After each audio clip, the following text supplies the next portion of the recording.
அரசனும் குரங்கும் சிறிய கதை. ஒரு நாட்டில் அரசன் வாழ்கிறான்.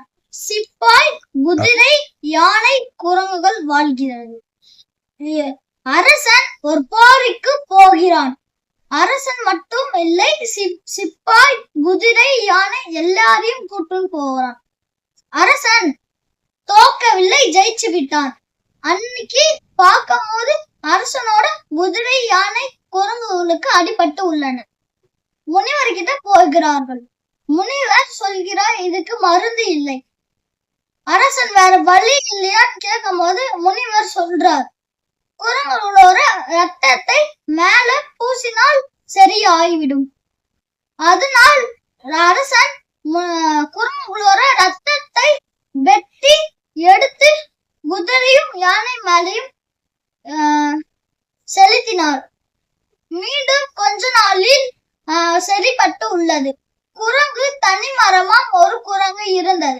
அதை பார்த்த குரங்கு யோசிக்குது, பழி வாங்கணும். அன்னைக்கு ஒரு நாள் ஒரு காட்டில் நீரில் உட்கார்ந்து பார்க்குது.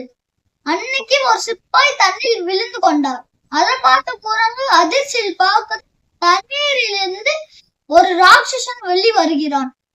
வெளி வந்த ராட்சசன் அந்த சிப்பாயை மெழுகி கொண்டான். அதை பார்த்த குரங்கும் அதிர்ச்சியில் ஓடுகிறது. இத குரங்கு பார்த்து அதிர்ச்சியில் ஓடின உடனே ஒரு யோசிக்கிறது, நம்ம குரங்குகளை கொல்லணும்.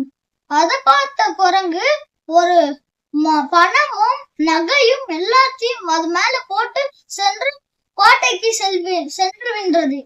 அதை பார்த்த ராஜா, உனக்கு ஏது இந்த பணமும் நகையும் கேட்டார். குரங்கு சொல்லுது, ராஜா, எனக்கு அங்க ஒரு காட்டில் உள்ள நீர் பூமாதேவி கொடுத்தார்கள் அப்படின்னு. அதை பார்த்து ராஜா சிப்பாய், குதிரை, யானை எல்லாரோடும் குரங்கு சொன்ன இடத்திற்கு போகிறாங்க. சிப்பாய், குதிரை, யானை எல்லாம் குதிச்சுட்டார்கள். அதுல இருந்து தண்ணீர் ராட்சசன் எல்லாரையும் முழுங்கி கொண்டு உள்ள போய் சென்று விடுறது. இதை பார்த்த ராஜா அதிர்ச்சியில் பயந்து கொண்டார். குரங்கு கிட்ட கேட்கிறார் ராஜா. குரங்கு சொல்லுது, ராஜா, நீங்க என்னோட குரங்கு இனத்தையே அழிச்சிட்டீங்க. அண்ணால் எனக்கு முடியலை.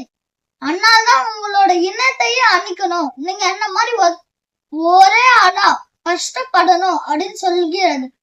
இதோட கதை முடிகிறது.